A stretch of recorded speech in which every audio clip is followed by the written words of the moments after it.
Olá pessoal, tudo bem? Vamos para mais uma aula nossa. Hoje, tipos de erosões, agentes exógenos.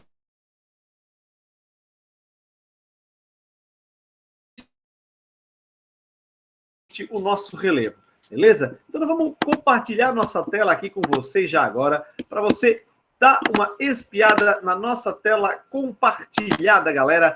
Agentes exógenos do relevo, os agentes externos. Dá uma olhada aí, estamos juntos nos agentes que são os externos. Primeiro o seguinte, galera, eles atuam por intemperismo, né? São aqueles agentes que vão literalmente modelando, desgastando as rochas, seja por intemperismo físico, pode ser por intemperismo químico ou até mesmo biológico, né? Até mesmo uma árvore, por exemplo, com a sua raiz quebrando uma rocha, por exemplo. A gente vai falar hoje dos 6 principais tipos de erosões que nós temos. Então, esses agentes externos, logicamente, evoluem o tempo inteiro, estão moldando a Terra o tempo inteiro, né? Eles são muito importantes, são eles que fazem parte, digamos assim, a parte mais visível para todo mundo, né? Qualquer pessoa no planeta já viu vários agentes externos desses trabalhando, principalmente a questão da chuva, que é um dos principais agentes externos, é uma erosão pluvial, né? A gente vai falar aqui. É lógico que uma geleira, que também é um agente externo, não é tão fácil de se ver, mas dos agentes externos, todo mundo já viu pelo menos um, ou até dois, ou até mais deles, mas pelo menos um, que é a chuva, basicamente todo mundo já viu, beleza? E outros agentes, os agentes internos, é mais complexo das pessoas verem, porque se você lembrar da aula passada, agentes internos, tectonismo brasileiro não vê movimentos de placas tectônicas, nós não temos terremotos no Brasil. Vulcanismo nós também não temos mais hoje no Brasil, é mais difícil de ver. Abalo sísmico, você pode até sentir uma vez ou outra, mas não é comum. Agora, agentes externos é muito comum de se ver. Vamos em frente para o primeiro agente. Os primeiros não, aqui o geral deles, né? Dá uma olhada nesse slide. Entre esses agentes, a gente vai destacar esses 6 principais: os rios, as geleiras, os ventos, os mares, a chuva e o homem. Tá? Então, aqui o nome principal de cada um, ó. Erosão fluvial, erosão dos rios. Erosão glacial, das geleiras. Eólica, dos ventos. Marinha, obviamente, do mar. A erosão pluvial é a erosão da chuva. E a antropogênica, a erosão causada pelo homem. Vamos bater um papinho e dar uma olhada em cada imagem para a gente ter uma noção. Primeiro, essa imagem de uma corredeira, né? Os rios, historicamente, no planeta, mudam muito a paisagem, né? Eles podem ficar milhões de anos escavando uma rocha. Você tem exemplo do Grand Canyon, né? Escavado pelo Rio Colorado, no oeste dos Estados Unidos. A erosão fluvial é muito forte, ela é lenta, mas ela vai trabalhando o tempo inteiro. Os rios escavam vales, escavam cachoeiras. A gente tem uma erosão muito forte causada pelos rios, sempre pela abrasão da água, né? De tanto a água bater, de tanto a água passar, é o famoso água mole em pedra dura, tanto bate até que fura, e fura mesmo, e desgasta mesmo. Os rios, quando a gente tem uma enxurrada, desgastam com muito mais ferocidade, muito mais forte. Mas lenta e gradualmente, a água vai moldando o nosso relevo, a erosão dos rios é muito visível, né? Se você viajar pelo mundo, você sempre vai encontrar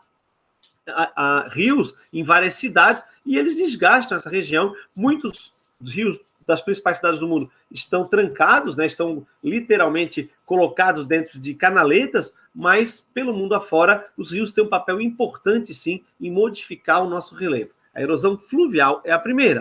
A segunda erosão, olha essa imagem que bonita, né? Isso é uma geleira no sul do planeta, na região de Ushuaia. Essa região, as geleiras vão escavando vales, elas vão descendo, né, montanhas, e no seu descer, as geleiras vão complicando, vão abrindo caminho por abrasão. Outra forma também que o gelo tem de desgastar as rochas, de desgastar o relevo, é a água infiltrando-se nessas rochas e com o congelamento expandindo e quebrando lenta e gradualmente essas rochas. Esse processo chama-se gelivação. A gelivação é quando a água penetra nas rochas, congela durante a madrugada fria, uma noite fria ou mesmo um dia mais frio, a água congela, expande e vai lentamente quebrando essas rochas. É lógico que isso não se vê de um dia para o outro, mas milhões e milhões de anos, a água penetrando nas rochas, congelando, esse processo congela e descongela, vai quebrando e moendo as rochas. E uma geleira dessa, como da foto, descendo por um vale, ela vai escavando cada vez mais profundamente esse vale. Então, a erosão glacial é muito importante também. E aparece sempre nas regiões mais, logicamente, mais próximas, né, de áreas muito mais frias, ou próximas aos polos, ou em áreas de grande altitude. Tá? Aqui no sul do Brasil, por exemplo, a gente já teve esse processo de erosão glacial quando nós tínhamos o sul do Brasil ainda muito próximo da Antártida, lá na era mesozoica, quando os continentes ainda estavam se dividindo, né, galera? Então vamos seguir. Próxima erosão, erosão eólica. Tem a imagem de uma duna aí, ó. Olha o vento carregando essa duna. Isso se chama processo de deflação. É quando a areia é tirada de um local e levada para o outro. Então, a deflação é quando a areia é levada de um local para o outro, uma duna carregando essa areia de um ponto para o outro. Muitas vezes isso é comum e não tem mais nada, apenas uma duna se movimentando de um ponto para o outro.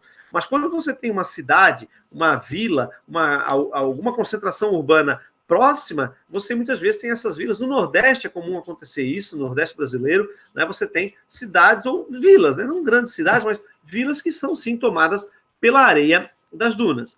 Quando essa areia encontra rochas, encontra algo pela frente e frequentemente esse vento vai jogando essa areia, a gente tem um processo abrasivo, né? Então, a erosão eólica pode ser por deflação, que é tirar de um local e botar no outro, ou por abrasão, quando os pequenos grânulos de areia vão sendo jogados em cima de rochas maiores, mais fortes, e elas vão desgastando. Nós temos um parque, né, em Vila Velha, em Curitiba, que mostra, por exemplo, se você colocar aí Parque Vila Velha, né, em Curitiba, não, no Paraná, né, você vai ver que a gente tem a abrasão, né, formando ali bonitas esculturas naquelas rochas. Então, coloca lá Parque Vila Velha, Paraná, você vai ver as rochas completamente erodidas graças ao vento e à chuva. Valeu, galera? Vamos em frente aí para a próxima erosão. A erosão marinha, dá uma olhada nessas falésias. A erosão marinha é o outro exemplo de água mole em pedra dura, tanto bate até que fura. A água vai quebrando literalmente as rochas, vai invadindo o continente lenta e gradualmente, né? Nesse vai e vem das ondas, que são levadas pelo vento, as ondas vão batendo nessas falésias, vão batendo no litoral e vão desgastando e vão construindo um relevo, né? Nesse caso aí, um relevo de falésias. Então, a erosão marinha também é por abrasão, né? A água batendo literalmente. É lógico que essa água fisicamente, quando ela bate, ela está mais fria. Se ela bate numa rocha que pegou sol o dia inteiro, lenta e gradualmente essa rocha vai tendo pequenas fissuras. Então, a erosão marinha também trabalha por muito tempo. As areias das praias, quando são muito finas, denotam, de maneira geral, uma praia mais antiga, que teve tempo para que a areia fosse literalmente sendo moída. Quando a gente vai numa praia, você percebe que as ondas vão levantando aquela areia, vão batendo uma contra a outra, e isso, ao longo de milhares para milhões de anos, vai moendo aquela areia.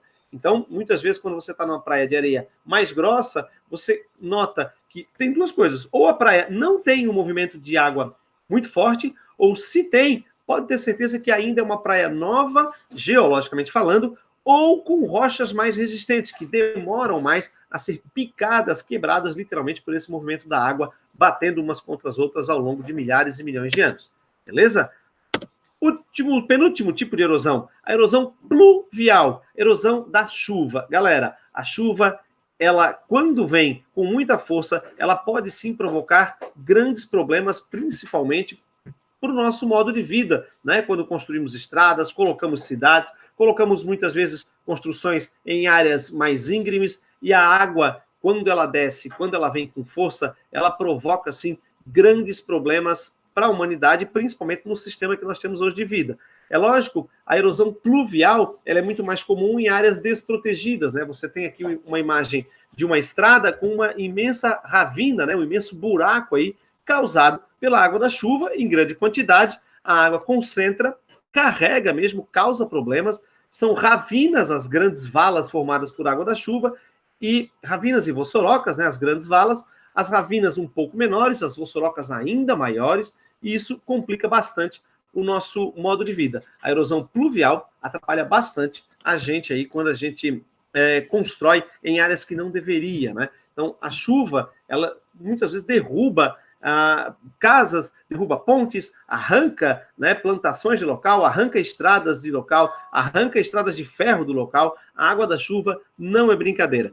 né? Então, erosão pluvial tem que se tomar cuidado, principalmente para quando a gente vai construir, não construir em áreas de risco, né? Em áreas que concentram a água da chuva numa corredeira ou outra, porque isso pode atrapalhar, sim, o nosso modo de vida, né, que é um modo de vida que tem economia, muitas vezes, prejudicada pelas fortes chuvas, beleza? O último tipo também somos nós, né? A erosão humana, a erosão antropogênica. O homem com suas máquinas e equipamentos, o homem com o seu caminhar pode causar erosão. O homem com suas máquinas para mineração, por exemplo, se você botar erosão, mineração no Google, você vai ver tremendos estragos que o homem tem feito na natureza, né, cavando para tirar minerais do solo. Então, a erosão antropogênica causada pelo ser humano. Galera, esses são os 6 principais tipos de erosão que nós temos no planeta, né? São modeladores do relevo, trabalham em conjunto, muitas vezes 4, 5 tipos desse juntos, às vezes até os 6, né? Às vezes você tem chuva, vento, o homem, o gelo, dependendo do local, todos trabalhando juntos, né, e modificando a cada dia que passa. Por isso, se a gente voltasse no tempo, 30, 40 mil anos, a gente veria certamente um planeta diferente. Se voltasse mais ainda, cada vez mais. E agora, com a participação dessas máquinas enormes da erosão antropogênica, o homem pode fazer o que bem entender, né? O homem tira um morro de um local, coloca, cria um túnel, cria um vale, se ele quiser. Infelizmente, o ser humano tem um poder de destruição e modificação muito grande. Valeu, galera? Agora, vamos voltar, né, para a nossa tela aqui. Vamos voltar comigo aqui na tela, né? Vou compartilhar agora a minha cara aqui com vocês, para que a gente possa, né, se ver e encerrar essa aula. Galera, tipos de erosões cai pouco no vestibular, mas aparece de vez em quando, tá? Então é bom que você copie ali no seu caderno, bote bem bonitinho os 6 tipos, faça as anotações que você ouviu nessa aula, assista de novo, ela está gravada aqui no Moodle e permaneça firme e forte em casa, curta alguns momentos com seus familiares, aproveita para estudar mais, acompanhe a gente sabe das dificuldades que vocês estão enfrentando, a gente está junto com vocês, não desiste não. Valeu, galera, tamo junto, grande abraço e fim de papo, vamos encerrar a gravação. Valeu, galera, grande abraço.